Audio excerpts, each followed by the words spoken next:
Welcome to Hatch House Studio. I'm Nathan. I got Will with me. I got Corey on sound. I have Connor and Laura from Skout, and we're here at Stage Pilot. It's really cool to be here. Thanks for coming on the podcast and for doing it in a completely different place, not in my apartment, which is fantastic. So thanks for having us. Yeah, we are happy to be here. Yeah. This is brand new for us. So we're usually crammed around a table sweating. And now we're just in a living room setting sweating. So we're good. There you go. It's a major improvement. Yeah. My first question is, how do you two know each other? How do we know each other? Take me way back. Like there's no choice but to take you way back. it's a Yeah, decade. we're a actually decade just this about to year, I hit think. our 10-year anniversary of knowing each other. Yeah. Do you guys, let me pause you. Yeah. Do you have a date that you are like, oh, it was May 16th? November 13th. Wow. Because the show was 13 or November. 14? The show was the 14th, I Oh, think. then yeah.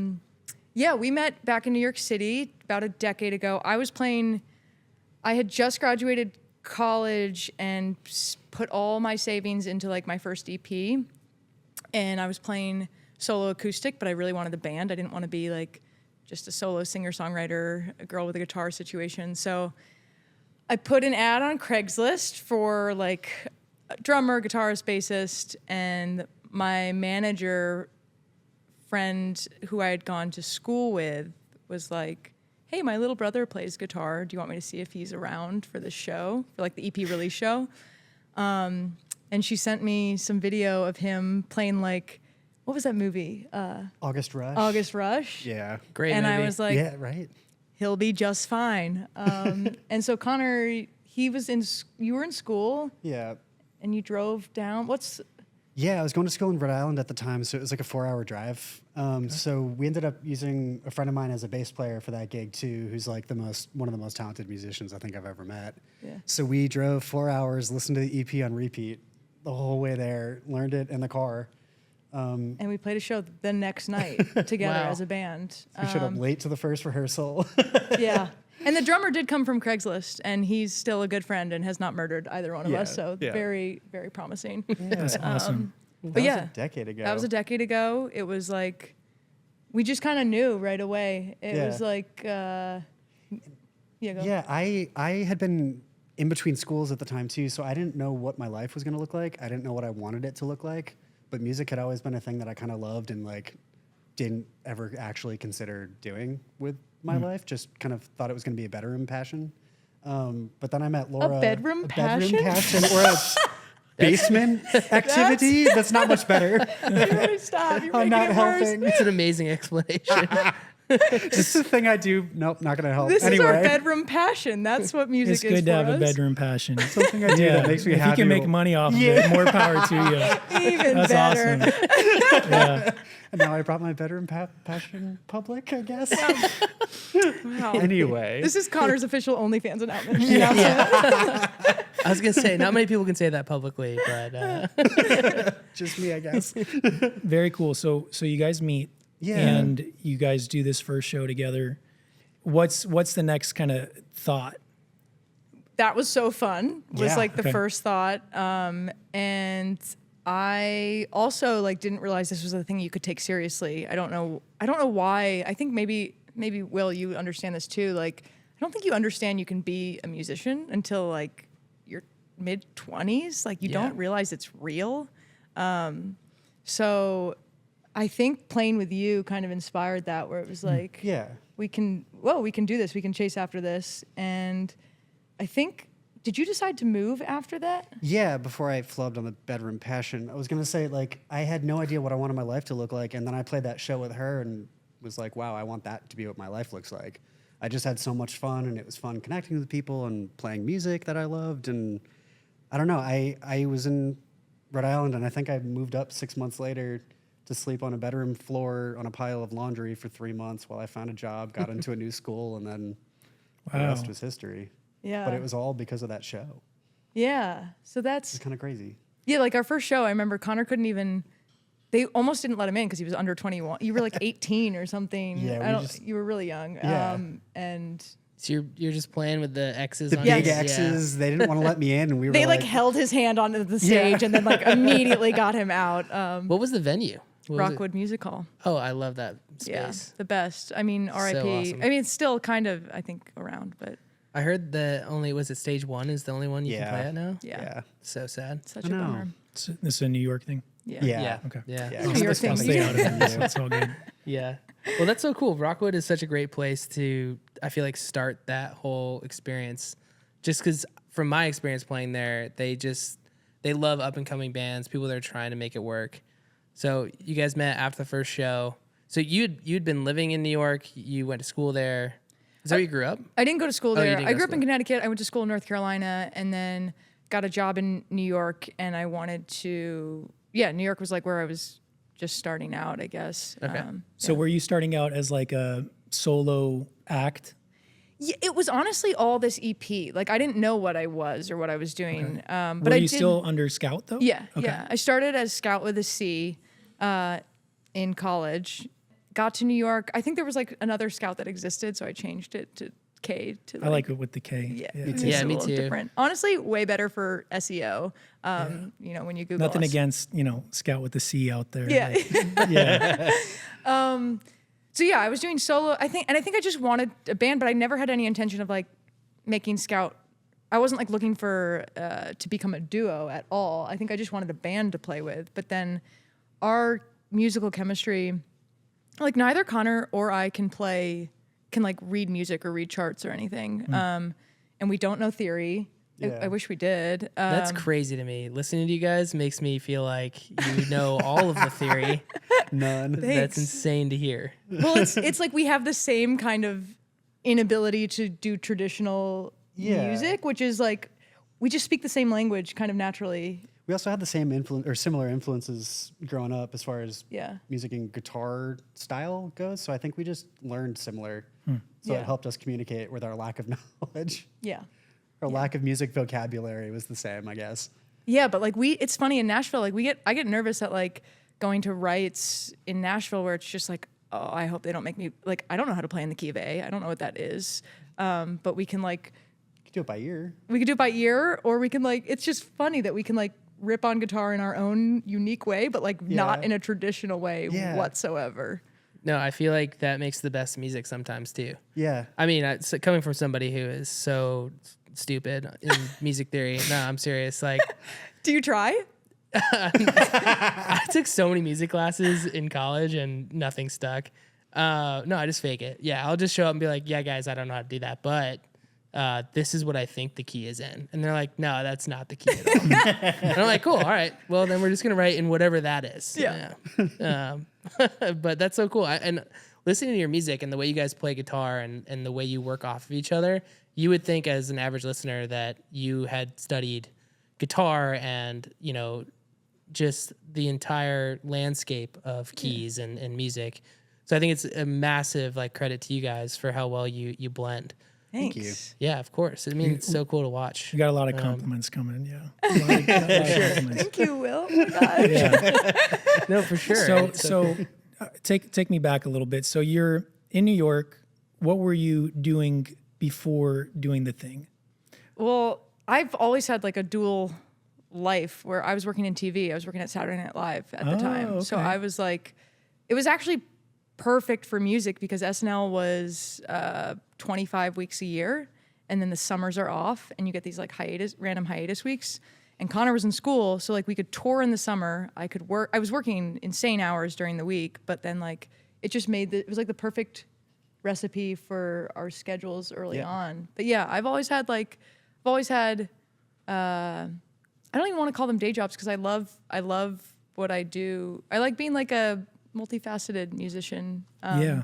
So that's what I was doing, and I think like it was even through SNL that I met like Eric Hutchinson, who became a mentor. He like took us on our first big tour. Yeah. And I like had met him through my boss, who had invited him to like watch a show and backstage, and I was like, he was like, can you put Eric Hutchinson on the guest list? And I was like, the Eric Hutchinson? He was like, yeah, do you want to meet him? And I was like, I would love to meet him.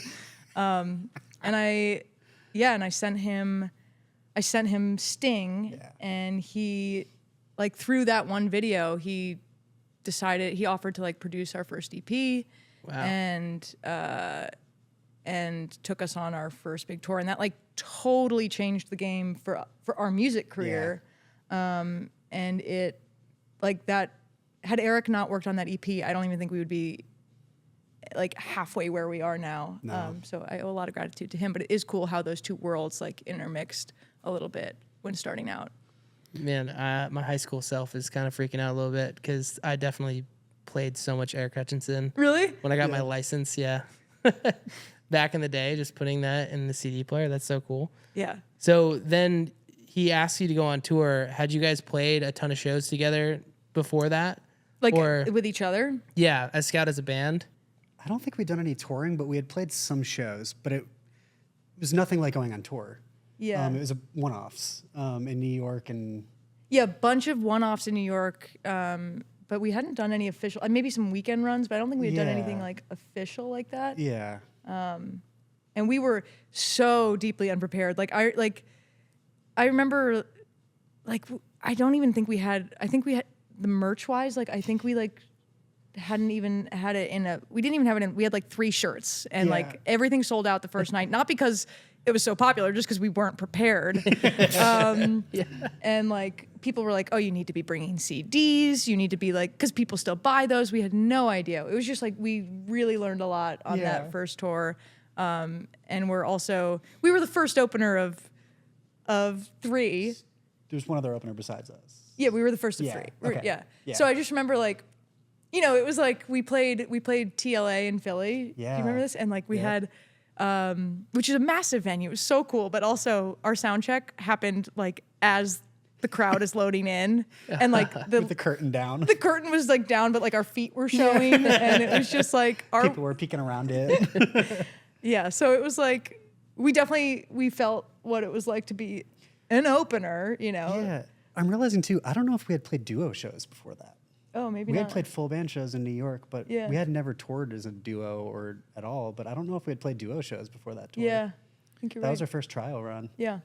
I think it's one of those things like in life where it's like you're a kid, and at one point you're like, "Where's the adult?" And then you look around, you're like, "Oh, I'm the adult." You know, it's like I'm the adult in the room. So, you know, taking it back to your early days, was there kind of and forgive me, the reason why I ask these questions, I'm not a musician, so Yeah. like I don't know the feeling that you guys feel where you're like, oh, okay, I'm an adult now and I'm making it work. Was it really that first tour, would you say? Or was there a distinct moment where you're like, I don't want to speak for both of us. Yeah. I like wish I could go back in time and like shake that version of myself and be like, this is it, you're doing it. Because I Yeah. don't feel like we got to that point of self-confidence until like the last 2 or 3 years. Yeah. I agree. Like we even had like around that time, I think we went on tour in 2015 Yeah. and then released the EP in 2016, and that EP went viral on Spotify. Like we were in the USA and Canada viral charts, and I think we only got knocked off because Prince died. Like it was, and then like his wow. music all like, so, but at the time I just remember being like, I don't want to post about this. I don't want to take over people's feed, like being so self-conscious and not like, whoa, this is it. And I feel like probably was too self-conscious and too like focused on comparison. And that's just a thing that like has taken a lot of time to shift. Yeah.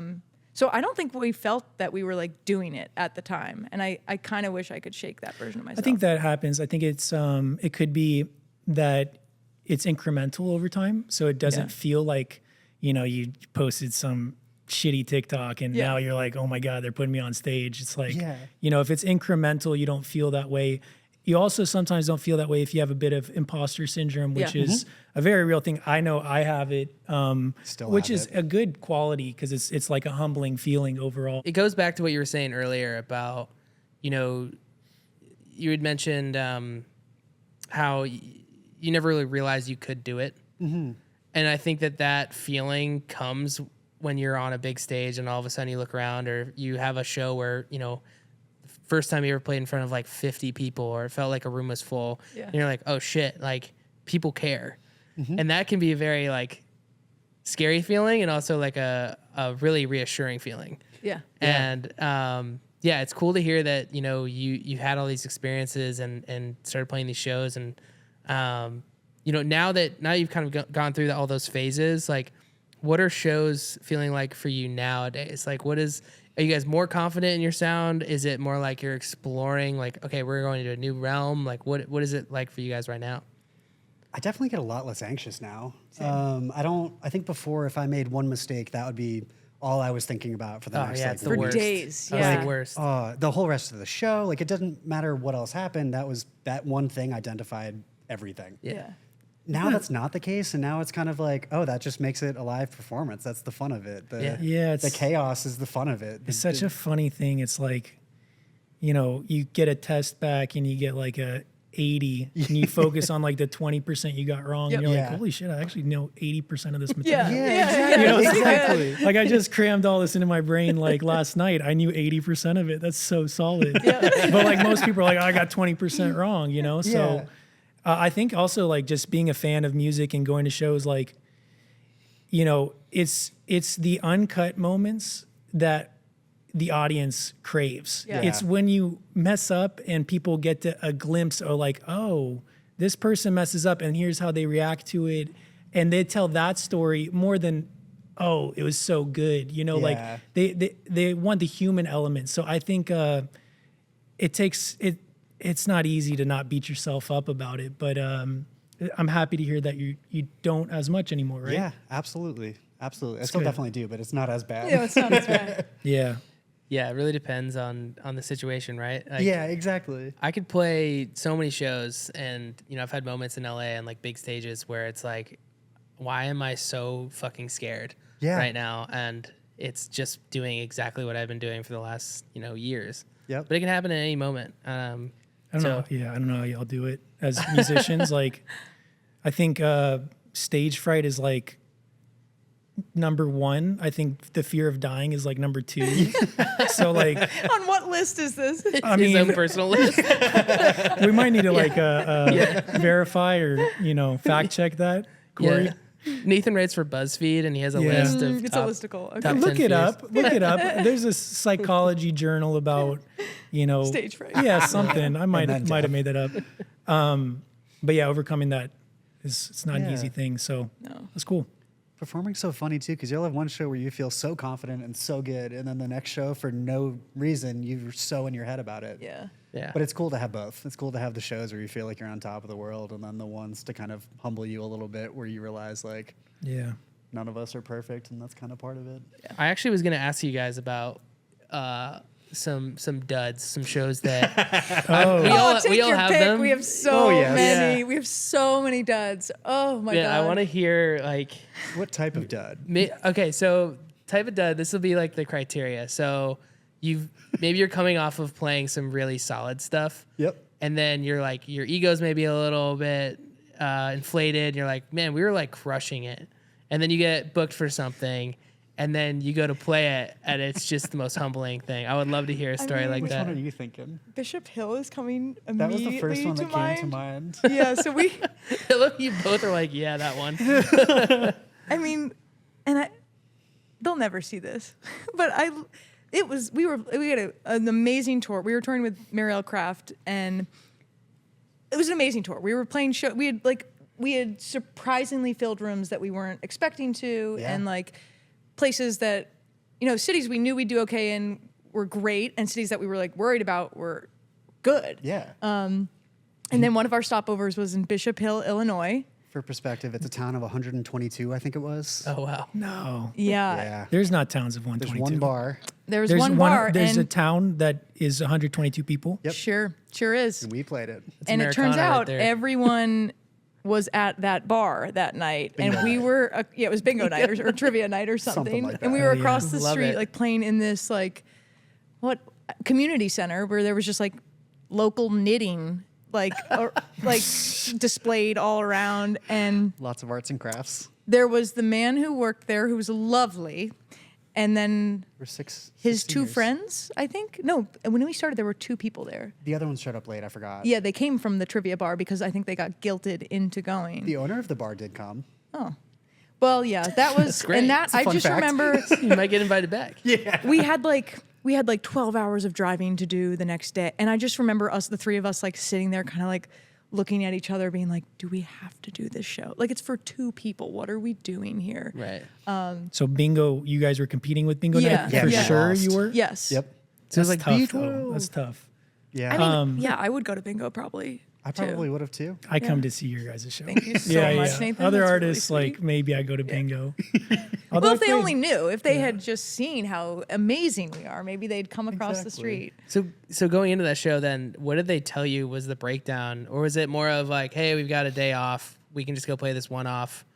Was it a part of the tour? It was a part of the tour. It's part of the tour, and I think the way the town works is usually the whole town goes to the Yeah, event. yeah. right. But the whole town went to a different event, which was the problem. The event was bingo. Okay. But typically that was like the thing. That was the event of the town. Oh, okay. I wouldn't even say this is a dud, but not to jump away from this story, but another like Another another totally thing fine. that's I love coming these to my stories. mind was we were a friend, like someone who had seen us play Boston a few times. He reached out and was like, "Hey, I'd love for you to play this charity like fundraiser for dogs." And like Connor and I love dogs. Connor especially loves I'm dogs. obsessed, yeah. And so we didn't even like read the details, didn't really think about it. And we're like, absolutely, we'll be there. And I remember driving me like, we're going to play the puppy show. We're going to play the puppy show. And then we like look up the details. I'm like, Connor, look up, what's the address? And it's like, oh my God, this is for hospice dogs. Oh, no. And we get there and like, there are literally dogs like Walking into the stage. walking into the stage or like fully blind, just like wandering around the grounds. And Connor and I are just like playing our little songs to dying dogs. Oh my!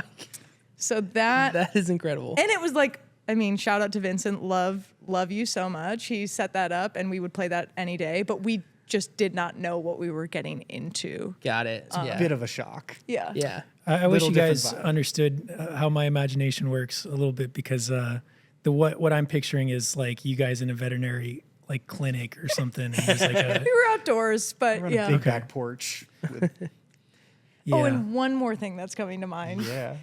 Our first festival, we were so excited to play. This was when I was still solo. Connor wasn't like fully in the band, but you were kind of in the band. So Yeah. like we were like, is he allowed to play? Like we were so new that we were like, am I allowed to have a guitarist if I signed up as just me? So we brought like, it was our first festival. We were going to camp for the weekend. And we were like, Just like how Connor's already like giggling over there. we were like, what do we need to camp? We're like, we'll just sleep. tarp? We'll sleep in the car. We'll bring a tarp and a stick. like Just to reiterate, one tarp, one tarp and a one stick. stick, a couple bungee cords, Yeah, with nothing to like nail and a them Subaru into. hatchback. Nice. And yeah, we got to the festival and we tried to set up our tent and it obviously didn't work. And Nothing to tie it down with. we had nothing to tie it down with. Prop it up with. We had one stick. One stick, and it was really demoralizing, but sweet. And it was Connor, myself, and our manager slept. We ended up just sleeping in the car, all three of us, which you Sleeping. can't fit 3 people into a Subaru Outback to sleep. But we did. And that was rough. Yep. Yeah. It was interesting. No, I've been To there say the before. least. So Yeah. the festival went well. Just the sleeping wasn't great. It was a different vibe than we were expecting. Not the same as the dog situation, but definitely a different vibe than we were expecting. Not our crowd necessarily, not like our demographic of music fans. Yeah. They were trying. Everyone was so wonderful and so nice to us. But they were like, "Oh, you got to come to the pirate tent. It gets rowdy. It gets rowdy at Pirate night." tent? And we're like, "Okay, cool. Let's go to the pirate tent." And We're it gonna is play a late literally night like set. a song circle of 12 people, just Playing 8-minute songs to playing each 8-minute other. songs to each other. And we're like, "Is this what? This is rowdy?" Yeah. And I got stuck in a conversation with this man who just went off on and on about the stars, and I was like, "I want to go to sleep." You definitely, might have been some mushrooms involved probably Yeah, on his yeah. end. Yeah. Yep. So there are a lot of duds. I mean, we could do a whole podcast just about duds. That's the best part about those too, though. Like you walk away with those stories and you look back and you're like, at least I'm not doing that, you know? Yeah. I remember I got hired for a Spring Fest at a small liberal arts school in Asheville, North Carolina, and was in contact with the head of student entertainment. We were just emailing back and forth. He's like, "Yeah, we're gonna put you on like Friday night. It's gonna be awesome. You're gonna play at like 8:30. So it'd be like the height prime of the time. show. I'm like, great, this is gonna be sick.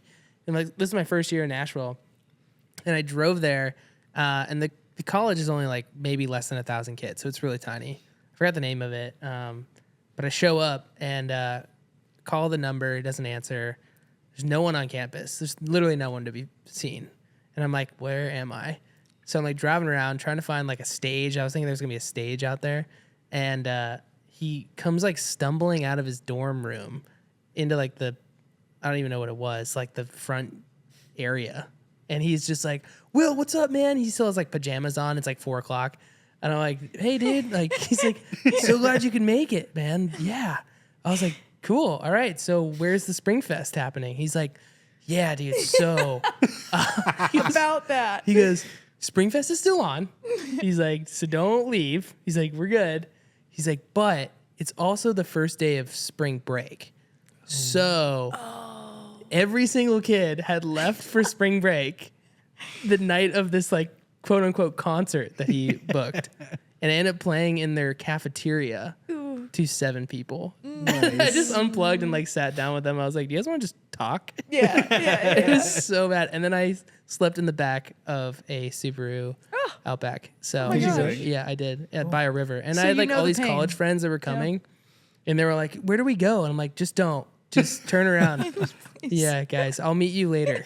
So they didn't come. I was like, "Just don't make it." I feel like I have experienced the flip side of it as the person that has put on the shows. Oh, yeah. Oh. So like early Tune Hatch, before we had like a website, or when we were just figuring out what the heck we were doing, we were booking shows at different venues and inviting artists. And a lot of it was like, you know, venues that didn't have a system in place. And so I actually don't have any terrible stories like that, but it's just like, I know what that's like. And like, we have a place that doesn't have a stage. You got to take your, PA system, you got to plug it in, you got to make it look pretty, and have to book a bunch of artists. I would always just call Will. Like, I'd be like, hey, Will, I have an opportunity for you. Like, hey, I don't know what it's going to be like, but like, can you do it? Can you bring some friends? And he would always, I'm like, yeah, sure. yeah. At least we're hanging. None of them were terrible. Not really. No. Okay. No. Yeah, but Just kidding. it's They're all fine. it's a tough thing. I think putting on a concert or like even a showcase or booking it, it's like there's no really great system, and so I feel like you have to just roll the dice. Like you're going on tour, and I think if you go like 18 out of 20, it's like that's pretty really solid. good. Those really are good. good. Yeah. Okay, maybe if you go like 11 out If of you 20. go 11 out of 20, that is, you're Then in it good hurts. shape. So I'm curious on the other side of that then. So obviously there's duds, which are hilarious to talk about, but I'd love to hear a moment where you guys maybe were like feeling good about something, but then it became something even bigger, or maybe it was like really important. Like, oh wow, that I didn't think that was going to turn into what it did, and end Yeah. up being like a really good like starting off point, or maybe the crowd was way more into it than you thought they'd be. We had one show on that same tour. I don't remember where it was. I think it was in Delaware or something. But it was a great show. Lots of people came. Energy was great. But then afterward, we were talking to somebody, and it was this like woman with her mom. She had crippling anxiety, like doesn't really go out ever, doesn't take headphones off because any sort of like noise stimulation is too much to process. Yeah. And during our set, she like came up to us afterward and she was like, yeah, during your set, I took my headphones off for a little bit. And it was like my first concert. It was the first time I've ever done that. And like, I felt calm enough that I was able to do that. And that to me still gives me like goosebumps because Yeah. it's like, that's why I want to play music, to help people, to have somebody Yeah. connect with a song. And if they can feel so safe during our set, like that's so cool. That makes Yeah. up for all of the duds to me. It's the stories. It's like, it almost doesn't matter how many people are there. Like, and that always feels good when people are there, but like, it's the people coming up to you afterwards and being, and like for instance, we've the song High Banks about like my grandparents' house. And obviously it's very personal to me, but like whenever we play it live, people always come up after the show and are like, I have to tell you about my grandparents' house. I have to tell you about like my experience with childhood and like whatever. And that those stories mean so much, and that connection and like that like sharing something deeply personal without like knowing someone is so cool. I also like I always think of the Mercury Lounge show we played I think 2 years ago, where because we cut our teeth in New York, moved to Nashville in 2020. Oh yeah. The forgotten But year. we played Mercury Lounge, I think in 2021 or 2022. And I know like technically it wasn't a great show. I know your guitar like gave out, but we played the late set. It was a full room. And I just remember like looking out and having this high and just being like, this is what we've been waiting for. Like when we got to New York, if we knew that this would ever happen, like my mind would be blown, because that was like a dream venue for us and all that stuff. So that was definitely a moment for me that I was like, whoa, we're doing it. Even if we're not, doing it full time every day, all day. It was like, this is what we've always wanted. And that was really cool. That's awesome. Yeah. I've always wanted to play that room too, so that's cool. Oh, that you yeah. guys played there. It's great. It's a cool room. Yeah. And what year was it that we played a show together? I think that was the first time I met you guys, right? That was that tour. 2016? That was that tour. No, that was after Might have been 2018 sound 18 right? sounds right. Yeah, Yes, we I played think I- Analog. I opened up for you guys. Yeah, at Analog. And I think Analog had asked me just one off, like, come open for you. Yeah. And I must say, I did a couple of those because whoever the booker was just would ask me to come back. Oh, that's You guys awesome. were definitely the nicest that I opened for. So it was a very awesome show. Yes, that's what we go for. The nicest band. That was like our first headlining tour. It was after our stuff had gone viral on Spotify, and I think we overbooked some venues, and it was like thinking that we could fill rooms that we simply could not. It was a good learning experience. Yeah, A that tour humbling, was humbling. learning experience. But that Analog show was amazing. I love that venue, and the venue had just opened up. I remember. It was like gorgeous. I think it's my Analog's a favorite. beautiful room. I think it's my favorite room in Beautiful town. space. Yeah. Yeah. The sound is always so good there too. Yeah. It's really a vulnerable thing, making music, and like both of your guys' like stories of kind of the opposite of duds, right? Success stories is just being able to connect with an individual or a group, and I feel like that's such a nice feeling. I'm sure it's like very what's the word? My vocabulary is not that great. Reaffirming. Yeah. You know. Yep. Still looking for the actual word I wanted to say, but let's go with reaffirming. So projects that you guys are working on, or like upcoming tours, what's kind of got you guys forward thinking?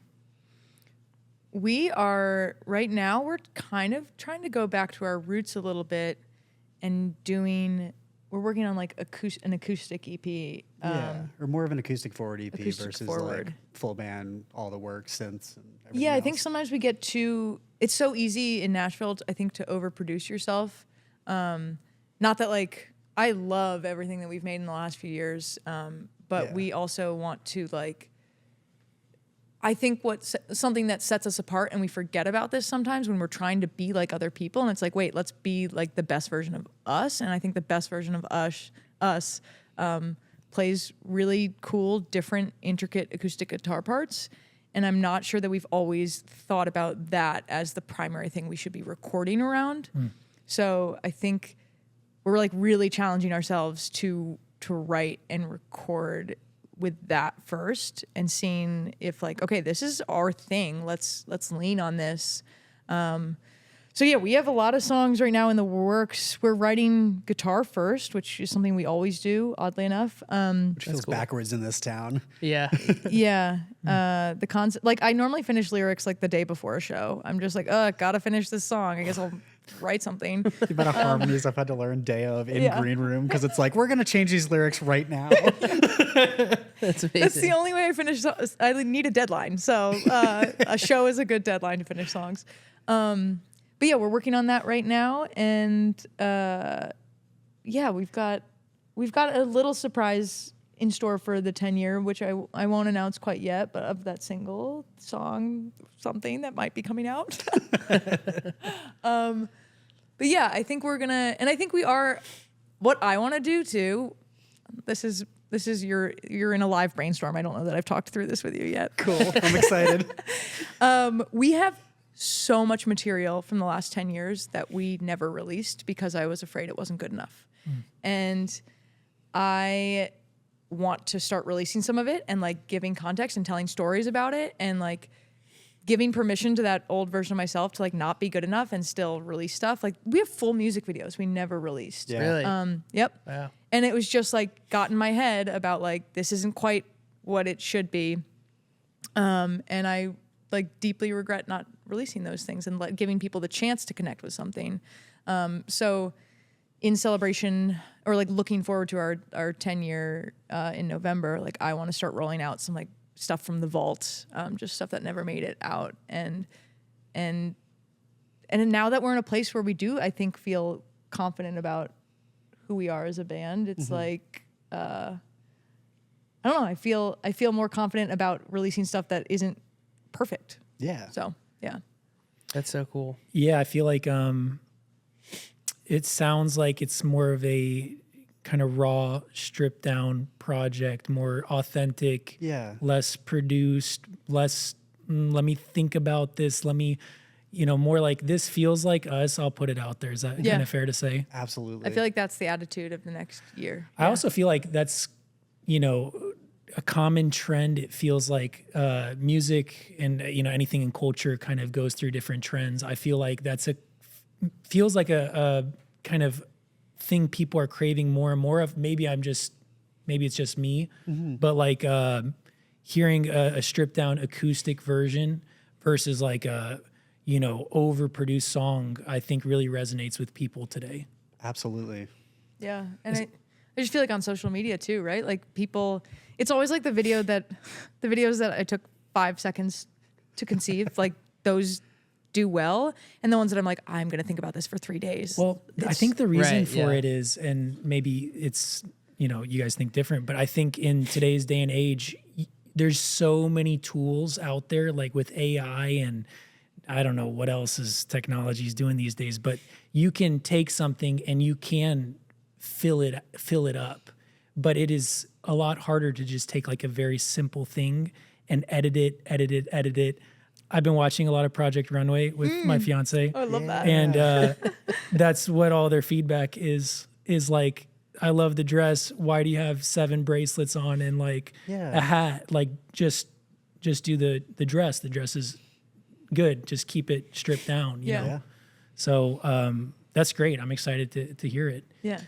Yeah, I loved how you said that you can overproduce yourself in this town. As definitely feel that, and I've got music I've never released, where I look back on it now, I'm like, man, that's just, I wish we hadn't have that in there. I wish there wasn't that, and it's so easy before you even release it to just talk yourself out of it, and Yeah. it happens all the time, like Yeah. to everyone. What are, Yeah. what are you sitting on? Do you have a lot of like, like an album or like tracks or just things like? Well, I made when I first moved here, I didn't know anybody. I knew Blaine, who's not here. We went to college together. And I didn't really know how to get into music, didn't know what to do. So I was playing like open mics and would just go to like shows by myself. And I went and saw a band that I really liked. And I was just by the bar buying a beer. And this guy who was the drummer in the band thought I was one of his friends. And I knew him as like Benny from the band, but like he thought my name was like, Tony or something. Yeah. He's like, Tony. And I'm like, no, that's not me. And he hugged me anyways. Like just gave me this huge hug. I'm like, who is this guy? And he's like, hey man, how you been? I'm like, dude, name's not Tony. Still not Tony. I'm here to see your band. I'm like nervous. I'm like, why is this guy talking to me? And we just started shooting the shit. And he's like, well, what are you doing? And I was like, well, I'm a songwriter. I just moved here. He's like, do you want to make some music together? I'm like, sure. So I sent him some stuff, and turns out he had connections at Woodland Recording Studios over in East, like on Yeah. oh my 546. gosh. Yeah. Yeah, and one of his good friends was the tour manager for Gillian Welch and Dave Rawlings, which is like crazy for me to hear. And he's like, well, if you have it in your budget, like the C Room in Woodland is available. Would you want to make an EP? So I like made this 5-song EP there, very like the band style, like only 2 microphones on the drum kit. We had like a horn section. We did like all this stuff. And I was 22 and I was like scared shitless because I didn't know how to talk to people about producing music. Yep. Yeah. So I let them do anything and everything they wanted to do. It ended up being a cool project, but I never put it out. And I had a shower thought like 5 days ago. I'm like, why don't I just fucking put that shit out? Yeah. I sound like a 22-year-old, but it would be cool just to have, and people could be Yeah. like looking back on it. And to kind of your point of like that nervousness that you have when you feel like you're not good enough, that's exactly where I was living. And my brother gave me advice that didn't resonate until now, where it's like you can't build a fan base and a following unless they believe in what you have and can watch you grow. So like even if you start with like 10 people listening, they are going to be your day ones, and the better and better you get, the more your audience is going to expand. Yeah. And if you just wait and wait and wait until you put out the best perfect thing, then you're really just starting at scratch whenever that is. Yeah. And like I never really listened to that. I always thought like, nah, man, I'm good enough. I'll put out something in a couple years. And I wish I had put that out because then you could see the difference. Yeah. But yeah, it's cool that you guys are like bringing it back to the roots. I think that's important. I've been thinking about doing a similar thing. Yeah. I think I got two things there. First, that's like the most Will story I've ever heard. Like just somebody at the bar just thinks that they're best friends with you. I just feel like like I go out with Will and like the bartender and him are just best friends, you know, like after 30 seconds. So it's such a great quality. The other thing I already forgot, so fuck. Well, No, I want to think about it, but I can't remember it. it's all right. Let's just leave with the compliment of how cool you are. Dude, thanks. Yeah. Nathan loves to bring this up all the time, but I was in the service industry, so I'll just see people I know. Yeah. But there are times where I'll just, like, my girlfriend gets mad at me too. Like, I'll be, like, stuck on a conversation with some rando who's just, like, we're just going on about some random topic, and she's like, we have to leave. What are you doing? I'm like, I don't know what I'm doing. I remember what it was, though. It was, you know, you saying waiting to put something out. You know, it feels like sometimes, whatever it is, creative, you want to show people something like, oh, once I'm at, you know, back to percentages, once I'm at like 60%, then I'll let everybody know. Yeah. You know, but I don't want to show them when I think I'm at 30%. But like, there's no way of gauging until you show them. Yeah. And even if they did put a number on it, is that really that helpful, you know? Yeah. So I think it's something that everyone struggles with.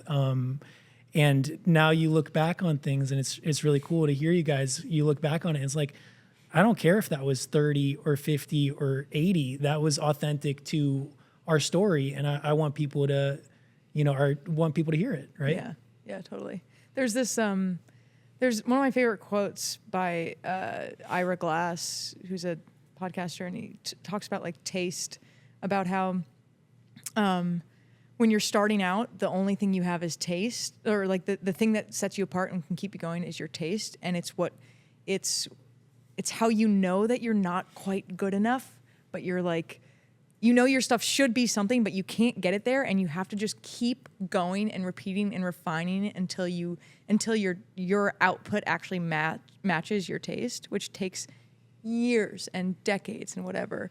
So yeah, I think a lot of times it was just like knowing that our stuff wasn't quite where it needed to be, but you have to give people, I think to Will's point, you have to give people the chance to connect with you where you're at, because there are so many, like I think about, we have so many day one like fans who are now friends, and like people who have just like continued to connect with us for these 10 years. Mm-hmm. And they like found our music from like when it was, you know, not good objectively, like, but for some reason, like they connected with us then, and then like we've been able to grow with them, and that's those connections mean the most, and it's the most fulfilling thing. So I wish I knew that lesson before. Yeah. So I'd love to talk about the new single a little bit here. Yeah. Walk us through that process. So is this, you had mentioned you're kind of getting back to the roots. Is this kind of the beginning of that? It's like a transition. It's like a stepping stone, sort of. Yeah. It's certainly more like we didn't want to bring in a full band.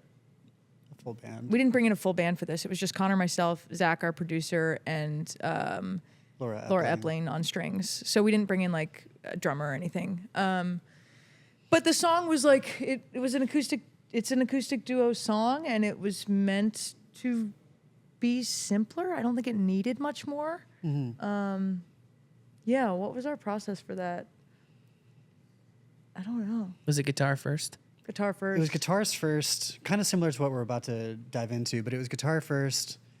We really trusted the producer with this one. We kind of went into it just wanting it to be as raw, organic as possible, and really stick to like natural sounds, not necessarily like synths or processed stuff. But then beyond that, we just tried to take the emotion of the song and make it audible, I guess, which I know is like every song production writing process, but we really tried to put an emphasis on simplicity and openness and warmth for this one. Yeah. That's a great way to come at it. Yeah. Did you guys book a show so that there was like a deadline to finish the lyrics by, or No, but I did finish the lyrics like 5 minutes before singing them into the microphone. Like Okay. I I was love like, that. Zach was in the other room mixing, and I was like working on the second verse, like trying to get the words right, because it's frustrating when I had temporary lyrics that we had played at shows before, but I was just like, they're not quite right, and I still don't know that I got it like quite exactly right, but I'm glad we put it out. so are you like you create the guitar stuff at the beginning, then are you just singing? What are you singing if there's no lyrics? Gibberish, Do you have like a word, like the one word, or I sing like words. I find words that don't have any meaning, but I'll just sing words. It's fascinating. It's like lucid thought. Like she'll Yeah. just start singing like scat, and then suddenly like words start coming out. But it's not necessarily a coherent sentence, but it's words that fit the melody she's thinking Yeah. of. what are you doing while this is going on? Watching. Do you have like a little journal? Like, I'm think just trying she to figure said- out how she does this. I'm not a great lyricist. I'm not very poetic with my words. It amazes me when people can write beautiful lyrics and summarize a thought without rambling and saying it like eloquently and beautifully. I tend to ramble, as you can see. So you're it's not fascinating to me when somebody can write lyrics, especially when they can hear a melody and then write lyrics that fit that melody and that cadence. It's incredible to me. I think they're like, as much as I don't like them, they're my favorite thing, because when you get it right, it feels so good, and you're like, holy shit, did I just really write that? You know that feeling? Yeah, of yeah. just like, whoa, that's good. But it like, it's so emotional, and like it's so deeply personal for me, like, and I think it is for a lot of songwriters, but I know that when other people hear our lyrics, like they're thinking of their own lives or whatever. But it feels like such a massive emotional lift to like get the lyrics right for the story you're trying to tell. So yeah, I do it a lot in isolation. I'm like, I need to lock myself away and be like, let me think and feel for a few days, Connor. My favorite messages are the ones where there's a song in the text, and she's just like, "Oh, I wrote a thing," or like, "I think I have lyrics," and Yeah. Awesome. it's like the grand reveal. It's my favorite moments. Yeah, it's fun. That is such a cool feeling. Yeah. I know exactly what you mean when the lyrics seem to just fit perfectly. I've definitely written songs like that where I thought they did, and then I would send it to like one of my best friends. He's a great songwriter, and I did that recently. Just didn't respond. I'm like, sick. And then Sick. so then I like revisited it, and I was like, yeah, we don't need to say that. Yeah. That's not that great. But no, talking about songs though, would you guys be willing to perform? Yeah, Would that- definitely. Absolutely. Okay, this is our Very first cool. time on the Hatch House podcast that we are having a live performance. Cool. And we are Yeah. honored that We'll you do it. guys would want to do it. Yeah, let's do it. We're gonna have to like shift over the studio, Okay. Cool. but yeah, if we feel good, I feel Yeah, great. let's do it. Do you Great. feel like Let's do it. this is gonna be like the end of the podcast Yeah, then? I think Okay. this will be the Sweet. end. Do Yeah. you guys want to add anything like quickly? Yeah, before Like we maybe break just like down. anything you want to We promote? we are playing some shows in the fall that we'll announce on Instagram and Yeah. stuff. What else do we want to promote?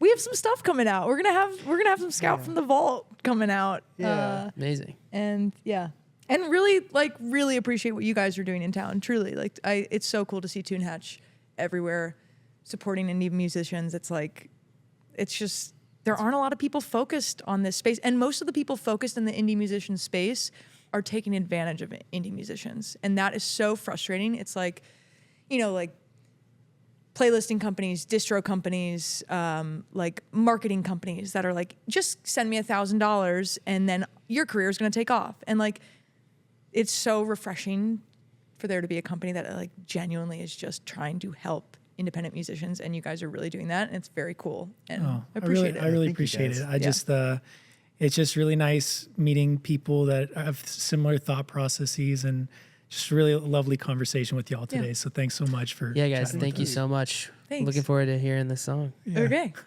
Great.